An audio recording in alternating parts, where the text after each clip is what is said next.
Salut la famille olympienne, bienvenue sur votre chaîne OM Football Club avec Pat de Mars, chaîne que je partage avec mon ami le guerrier de l'OM. Donc on va revenir encore sur une quatrième et dernière vidéo sur les magouilles, corruption et tutti quanti de ce fameux club pourri qu'est le PSG. Donc là je vais reprendre sur un article sur un magazine qui s'appelle Blast Info, donc qui lui parle des sales méthodes du Qatar en France.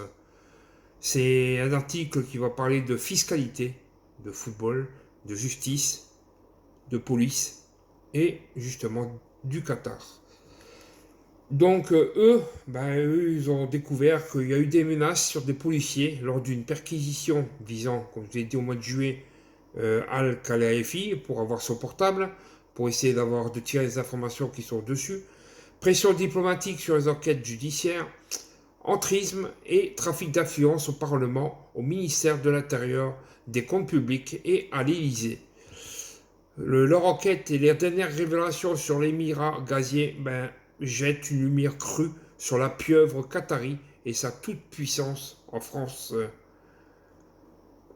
Donc, à mesure que progressent les enquêtes judiciaires sur les agissements dans l'hexagone du Qatar et de son navire amiral, le PSG, l'étendue de sa vertigineuse influence se révèle peu à peu, dévoilant un système tentaculaire qui plonge jusqu'au cœur de l'État, sans considération pour les lois, les individus ou la morale publique.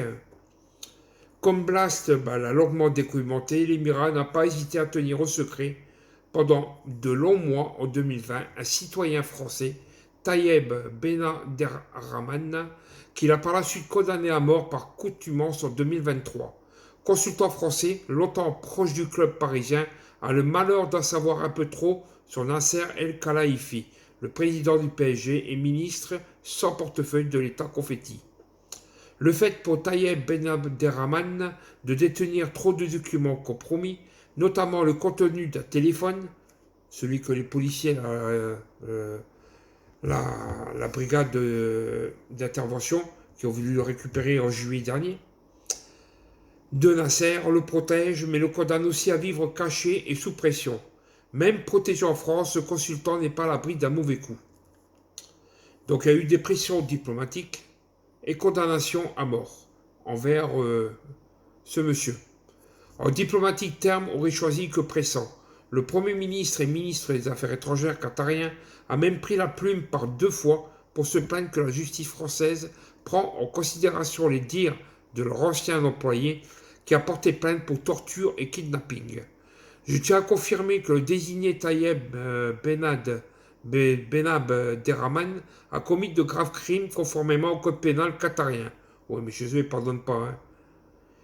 Et qu'il est recherché par les autorités judiciaires qatariennes en raison de ses crimes. Bah oui, bah pour eux, ils l'ont trahi. Hein. Écrit son Excellence le 9 avril dernier, c'est-à-dire l'année dernière, dans un courrier à l'adresse du ministre des Affaires étrangères Catherine Colonna, et d'appuyer dans une nouvelle missive du 18 juillet 2023, un jugement a été prononcé le 31 mai 2023 par le tribunal pénal du Qatar, condamnant l'accusé M. Benabderrahmane à la peine de mort, en raison des crimes qui lui en sont reprochés et demandant aux autorités du Qatar d'appliquer cette peine. Alors, surtout le chef du gouvernement de Doha enrage que les accusations de Tayeb Benabderrahmane aient conduit une perquisition, comme je l'ai dit, le 5 juillet 2023, de Nasser El Khelaifi dès sa descente d'avion. Il s'était réfugié dedans, parce qu'une fois que dedans, il est comme un consulat, tu ne peux pas le prendre. Donc il s'est réfugié pour éviter justement que... Donc il a bien dû trafiquer son téléphone. Les autorités françaises concernées auraient tout fait pour obtenir de la part de M. El Khelaifi des réponses à leurs questions et inspecteurs avec son consentement, son bureau, son domicile et son téléphone portable à un moment opportun après son arrivée à Paris, sans pour autant porter atteinte à sa réputation et à celle du Qatar, écrit le représentant qatari à la ministre française. Dévoilé par Mediapart, cette opération de police semble avoir profondément courouqué ses cibles. Nos confrères d'enquête ont détaillé d'étranges ballets qui s'est joué ce jour d'été sur le tarmac du Bourget. Blast a eu la chance d'accéder au procès-verbal de l'opération, dont les détails méritent d'être racontés. Entre tentatives de se soustraire à la justice, pression sur le ministre de l'Intérieur, menaces à l'encontre des enquêteurs et fausses visites d'État, tout a été tenté par Nasser et son équipe pour échapper à la police française. Donc ils ont même cru à dans l'hypothèse, un départ précipité de l'avion au Qatar de El Khalafi au mois de juillet de l'année dernière. Donc je vais vous expliquer comment que ça s'est passé. Sitôt arrivé à 12h30 dans les locaux de la société Signature, serviteur à la réception des voyageurs, les policiers de l'Office central de la lutte contre la criminalité organisée, l'OCLCO, sont interceptés par des avocats anglais de Nasser El Khelaifi. L'un d'eux présente un document à l'entrée du ministère des Affaires étrangères du Qatar en date du 3 juillet mentionnant que M. Nasser El Khelaifi, ministre d'État, est en visite officielle en France du 5 au 9 juillet. Mes couilles, ouais. Et serait ainsi protégé de toute enquête pour son statut diplomatique. Tu m'étonnes, il va jouer sur ça, ce PD. Je comprends pas comment les gens ils peuvent le cracher dans sa main et être derrière lui. C'est impressionnant. À cette date, pourtant, le président du PSG est réputé attendu pour présenter le nouvel entraîneur de son équipe première, l'Espagnol Luis Enrique. Aux fins de vérification complémentaire, nous contactons le service immunité et protocole du ministère des Affaires étrangères de l'Europe qui nous déclare de ne pas être informé d'une mission officielle de M. Nasser El Khelaifi pour le compte du Qatar en ce moment, ont déterminé les enquêteurs. Cette tentative d'esquive diplomatique ne sera pas la dernière. Donc, arrivés sur la piste à l'aéroport à 12h40, les fonctionnaires de l'intérieur voient émerger de l'avion un chargé de protocole qui leur demande la raison de leur présence. 10 minutes après, la porte de l'avion se referme hermétiquement et les hublots sont occultés par le système prévu à cet effet. Ça alarme les policiers. Dans l'hypothèse d'un départ précipité de l'avion, nous nous assurons que les cales bloquant les roues de l'avion restent en place. Il faudra attendre 25 minutes pour que les portes de l'aéronef s'ouvrent à nouveau pour qu'on émerge une fois de plus le chef du protocole qui annonce l'arrivée d'un secrétaire de l'ambassade du Qatar. Ce dernier leur assure que son Excellence, l'ambassadeur du Qatar, vient d'avoir à ce sujet le ministre de l'Europe et des Affaires étrangères qui aurait eu le ministre de l'Intérieur afin qu'ils reçoivent des nouvelles consignes. Rien n'y fera. Il nous menace de subir les foudres de notre ministre de tutelle. Ça, c'est les policiers qui le disent. Enfin, à 14h, le patron du PSG daine rencontrer les enquêteurs. S'il accepte de désigner des personnes pour assister aux perquisitions de son domicile et de son bureau, Nasser El Khelaifi refuse d'obtempérer à l'un des buts de l'opération. Donner son téléphone pour en faire la copie. Ce n'est qu'à 15h35, après 95 minutes de négociations ardues et l'argument d'un placement en garde à vue s'il s'obstine, qu'il consent enfin à remettre son précieux iPhone aux enquêteurs. L'opération s'achève non sans que le secrétaire de l'ambassade n'intervienne encore une fois. Il nous menace de foudre de notre ministre de tutelle, constatent les policiers de l'OCLCO.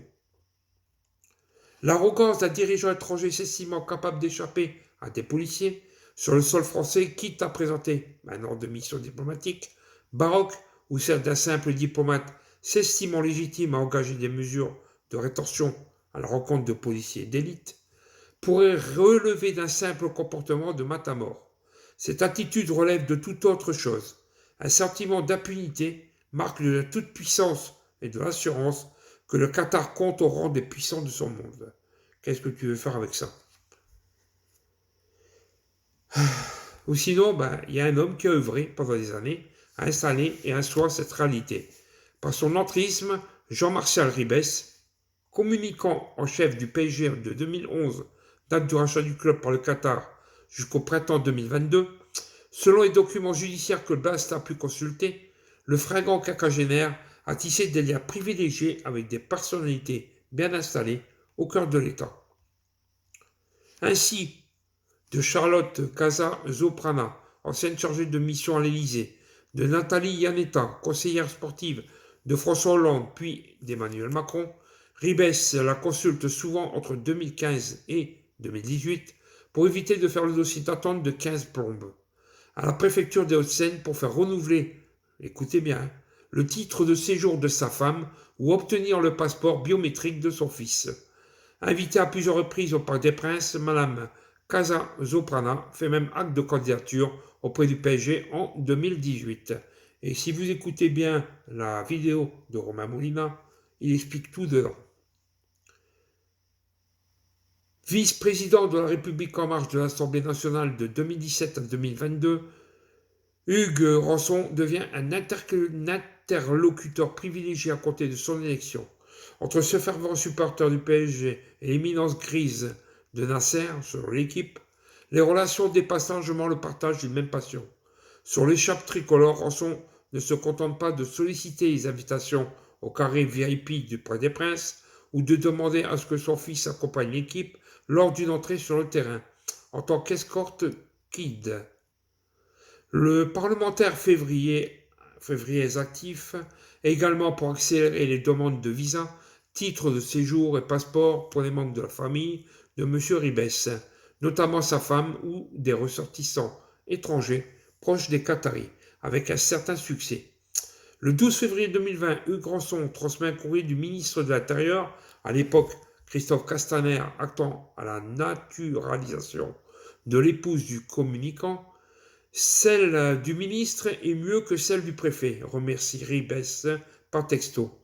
Hugues Rançon fournit également au PSG la liste des députés supporters du club avec l'indication de leur lien éventuel avec le Qatar et l'Arabie Saoudite, un fichage étonnant à l'adresse d'une entreprise possédée par un État étranger. C'est hallucinant, je vous le dis. Surtout, selon les révélations de Libération, Rançon se démène pour adoucir la fiscalité autour du transfert de Neymar, joueur brésilien arrivé au club à l'été 2017 pour un transfert record de 222 millions d'euros. J'étais avec Gérald Darmanin, alors ministre des Comptes publics, on a parlé. Il considère que c'est bon, le calendrier a l'air fixé, assure Rançon à Ribes par message. Et ce qui compte, c'est que les documents que nous avions évoqués soient produits. Ils nous protégeront. La corruption carrément. Hein. C'est hallucinant. Une réunion entre Rançon, Ribes et Nasser El-Khelaifi est même organisée à l'hôtel Coste le 24 juillet 2017 pour border le dossier. Darmanin a bien le truc en tête, confirme par message le député au communicant du PSG, précisant que le président et ses équipes participent aux discussions.